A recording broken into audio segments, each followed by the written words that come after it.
नमस्ते दोस्तों, आप देख रहे हैं देववाणी, जहां आपको मिलती है भक्ति और ज्ञान की पवित्र आवाज। नमस्कार। चलिए आज एक ऐसी महागाथा की बात करते हैं जिसमें भक्ति है, कठोर तपस्या है और सच्चा प्रेम है। ये कहानी है भगवान शिव और माता पार्वती के दिव्य विवाह की। ये सिर्फ दो लोगों का मिलन नहीं था, बिल्कुल नहीं।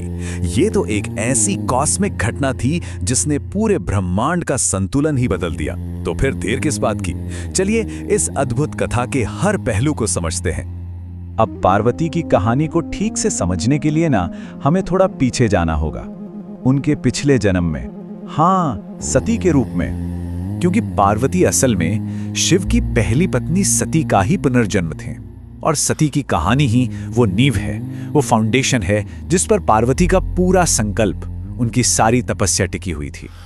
तो हुआ ये था कि सती के पिता दक्ष ने एक बहुत बड़े यज्ञ में शिव का अपमान किया।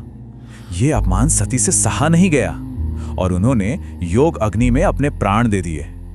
इसके बाद जो हुआ उसने सब कुछ हिला के रख दिया।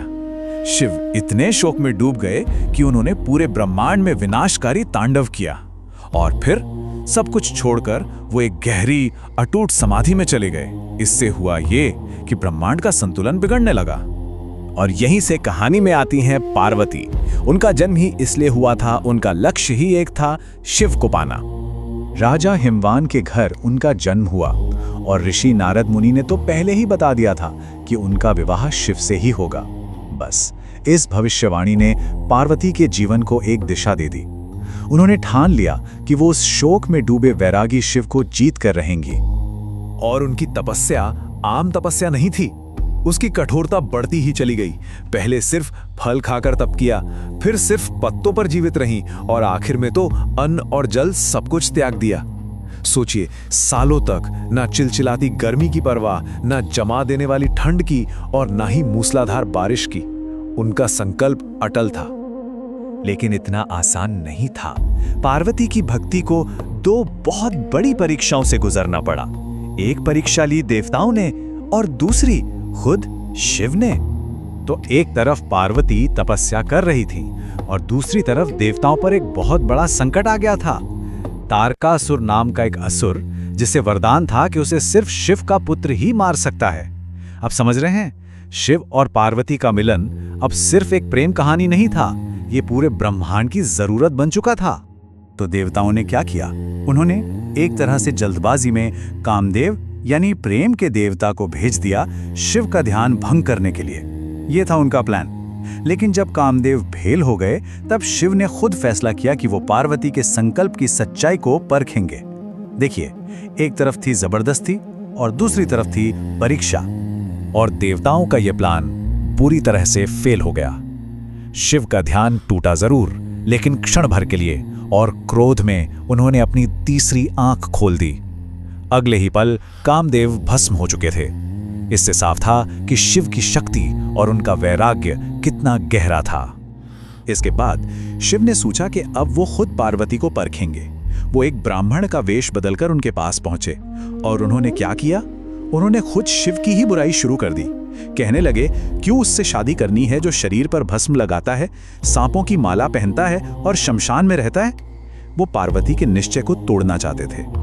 लेकिन पार्वती का जवाब सुनिए। उन्होंने कहा, मेरे लिए शिव ही सब कुछ है, उनके जैसा कोई नहीं है। बस ये अटल जवाब, इसने शिव को विश्वास दिला दिया कि पार्वती की भक्ति सच्ची है, उनका प्रेम सच्चा है।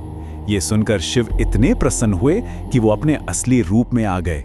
तो अब पार्वती की इतनी लंबी तपस्या, इतनी कठिन परीक्षा रंग लाने वाली थी।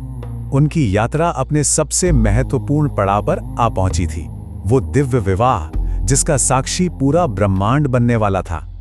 लेकिन शिव की बारात किसी आम बारात जैसी नहीं थी, बिल्कुल नहीं। इस बारात में थे भूत, प्रेत, पिशाच, तपस्वी। सोचकर देखिए वो दृश्य, जब ये अनोखी और थोड़ी डरावनी सी बारात पार्वती के घर पहुंची होगी। और इस अजीबोगरीब बारात को देखकर पार्वती की मां मैना तो सच में घबरा गई। सोचने लगी कि उनकी बेटी का क्या होगा। बिल्कुल स्वाभाविक था उनका डर। लेकिन तभी सबकी चिंताओं को दूर करने के लिए शिव ने अपना असली दिव्य रूप प्रकट किया। एक ऐसा सुंदर तेजस्वी दूल्हे का रूप जिसे देखकर वहां मौजूद हर कोई बस देखता ही रह गया। सारे डर, सारी आशंकाएं पल भर में दूर हो गईं। फिर क्या था, वैदिक मंत्रों के बीच शिव और पार्वती का विवाह संपन्न हुआ। देवता, ऋषि, सभी दिव्य प्राणी इस पवित्र समारोह के साक्षी बने और पूरा ब्रह्मांड हर हर महादेव के जयकारों से गूंज उठा। इस तरह मिलन हुआ शिव और शक्ति का। तो चलिए अब इसके पीछे के गहरे मतलब को समझते हैं। आखिर ये विवाह सिर्फ एक विवाह से कहीं बढ़कर एक कॉस्मिक इवेंट क्यों था? देखिए, ये मिलन था तपस्या और शक्ति का। एक तरफ शिव का वैराग्य यानी डिटैचमेंट और दूसरी तरफ पार्वती की भक्ति यानी डिवोशन। ये मिलन इस बात का प्रतीक है कि ये दोनों चीजें जो देखने में अलग लगती हैं, असल में एक दूसरे की पूरक हैं। इन दोनों के मिलने से ही ब्रह्मांड में संतुलन बनता है। ये शिव और शक्ति का एक हो जाना था। और हाँ, तारकासुर वाली समस्या याद है? इस दिव्य मिलन से ही उनके पुत्र कार्तिकेय का जन्म हुआ और कार्तिकेय ने ही तारकासुर का वध करके उस भविष्यवाणी को पूरा किया। तो इस तरह इस विवाह ने देवताओं का संकट भी दूर किया और ब्रह्मांड में संतुलन को फिर से स्थापित किया। तो आखिर में ये महागाथा हमें क्या सिखाती है? यही कि धैर्य और सच्ची तपस्या से असंभव को भी संभव बनाया जा सकता है। अगर संकल्प अटूट हो तो कोई भी लक्ष्य, चाहे कितना भी मुश्किल क्यों न लगे, पाया जा सकता है। तो दोस्तों, आज की वीडियो में बस इतना ही। अगर आपको ये वीडियो पसंद आया हो तो इस वीडियो को लाइक करें, शेयर करें और हमारे चैनल को सब्सक्राइब करना न भूलें। बेल आइकन को जरूर दबाएं ताकि ऐसी धार्मिक और